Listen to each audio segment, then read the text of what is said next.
It's been a crazy time by anybody's estimation. But crazy time. Straight, right? We're bringing that energy back. It's easy. I don't know, sometimes I'm at my computer too long and I feel like my chin is like 2 inches from the keypad. Like we got to sit back up and feel that energy. Because listen, how we do one thing is how we do everything. I teach my kids that all the time. I also teach my kids is how you're successful in life is... Studio in person. So awesome. It is oh my God. remarkable. And to be able to be here with my beautiful wife, Lori Harder, that in itself is a privilege. Matter of fact, I see some couples mixed in with a lot of individuals up here. I love seeing both, but it's so cool to be able to grow as a couple and pivot as a couple. And boy, do we know a thing or two about pivoting, right? I'm actually pivoting right now, you guys. So I feel we're in this amazing season. First of all, thank you for having me. Thank you for opening up your hearts, your souls to me. I stopped by just for a quick moment. I stopped by to stir your soul.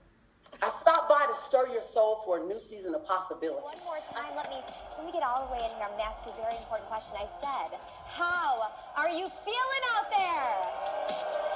It is halftime, ladies. Sandra Nelson. Can we pin this woman? Holy moly. You're a VIP, I can tell, because of your energy. Sandra, will you demonstrate whatever you're doing right now for the collective? I want you to just shout out, I am exactly where I'm meant to be. Go. Of pivoting, how it can be potentially so powerful for you. A decision that you could be making today to pivot, to change your life, to actually make a difference in what you're doing. See, I'm going to be talking about a couple core principles in my story that pivoting has made an absolute change, a ripple effect in everything. Let's give it up for Tony Robbins. Leave a message in the chat. Tony's obsessed with things like this. He will check it tonight or tomorrow. His name is Mel Fisher. You may remember this. It was back in 1985. And Mel Fisher had this vision of going after this Spanish galleon he read about that was lost at sea. And he didn't know where the hell it was, but he felt a sense of certainty. Like, he studied everything, got a good sense, probability. And he convinced all these investors to give him money so he could go after this Spanish galleon that supposedly had hundreds of millions of dollars worth of gold in it. And no one had ever found it before. And the first year, he did everything he could humanly do. He burned through a huge amount of capital. He went through dangerous waters. He got nothing, zero. And he was running out of money. At the year and a half point, he'd gone through the burn rate. He was done, and he had to raise money. So he went back to some of the same people. And this guy was very persuasive and said, look, even though we don't have a single piece of feedback, I really know we're on the right track. Here's what we're going to do. And he was just so persuasive because he believed it. He did this for 16 years. 16 years, my friends. Now, how many people, and by the way, at the end of 16 years, he found $500 million worth of gold bullion. He found this Spanish wreck. $500 million. Now, you can't live on that, but it's a good start, right? And here's the moral of the story, though. Who would have kept going for 2 years? 2 years of working every day, around the clock, and not finding? Who would go for 5 years? Who would go for 8 years? But you know what? 10 years, after 10 years, and nothing's happened. And by the way, 2 of his crew members and 1 of his family members actually died in a storm. Imagine the intensity of this, and yet this man made it all happen. Now, what made him succeed? I would say there's 3 beliefs he had. Let's see if you agree with him. In fact, I want you to think, even though I can't talk to you this way in our normal seminar, I see you and feel you. We get to talk back and forth in my big stadium, but we're just using Facebook right now. But I want you to just think, what would you have to believe to keep going for 16 years? Which, by the way, Walt Disney, went to 302 banks. 301 banks turned him down, and he went to 302 banks and got the funding for Disneyland. I mean, Kentucky Fried Chicken. I mean, Colonel Sanders slept in his car, traveled around the country. He got 1,009 no's before he got his first yes.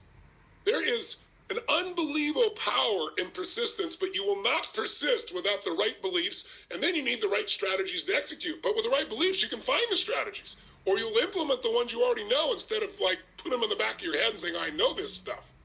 The 3 beliefs he had, number 1, is the treasure is out there. If you're not absolutely certain the treasure is out there, if some part of you, allows the fear to get in your brain and go, what if it doesn't work? I don't know if it's going to happen. You'll never get there. But if you know it's out there, I just got to find the way to get there. I got to find it. That was my mindset. I got to find it. It's not an option. I'm burning my boats. There's got to be a way. It's not the way I wanted to do it, but it's a way that obviously my creator, our universe, has made it possible for me to do it in this time, in this place. Now, if you don't believe it's out there, you're not going to give your all. But the second belief is you got to believe I will find it. Even if it's out there, if you don't believe with certainty, I'm going to find the way. I'm going to persist. I'm going to change my approach. I'm going to do whatever it takes. I'm going to pivot. I'm going to find the way. It's out there. I'm going to find the way. And then the third belief is the absolute most critical. It'll be worth it. Because even if you believe it's out there and you think you can find the way, but it's going to take forever, unless you believe it's worth it, you won't even begin the journey. So take a look and test yourself on this. Because if you can get to the point, and by the way, you might not feel that way. Now, you might be sure the treasure's there. You're unsure. Or you might not be sure you can find it. But that's why you want to immerse yourself. Anything you want to master, you can't be a dabbler of. It's like people said to me, well, I'll read your book. And I wrote on my books to help as many people as I can. But I don't write a lot of books. You know why? Because books are great. Books certainly affected my life. But you can read about swimming or you can go swimming. And going swimming is when somebody knows what they're doing and they're right there with you one-on-one in a group and you know what the hell to do and you get in the experience. And so that's the way I teach, total immersion. That's the way Dean does it. That's why we do all that stuff.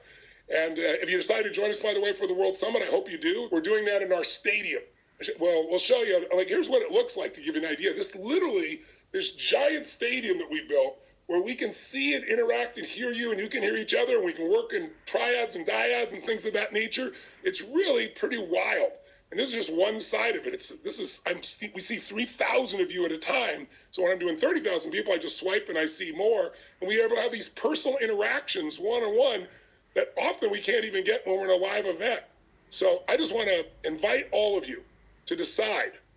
Don't let this environment stifle you. 3 in a row of national championships.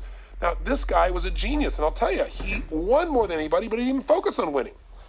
He focused on getting guys to tell the truth. He focused on eliminating rationalization. And the way he did it is he said, here's a real simple thing I want you men to know. At the end of every game, only you will know whether you really won or lost. And it will not be based on the points on the board. Because there's sometimes when you play nowhere near your potential and you beat the other team just because they're terrible.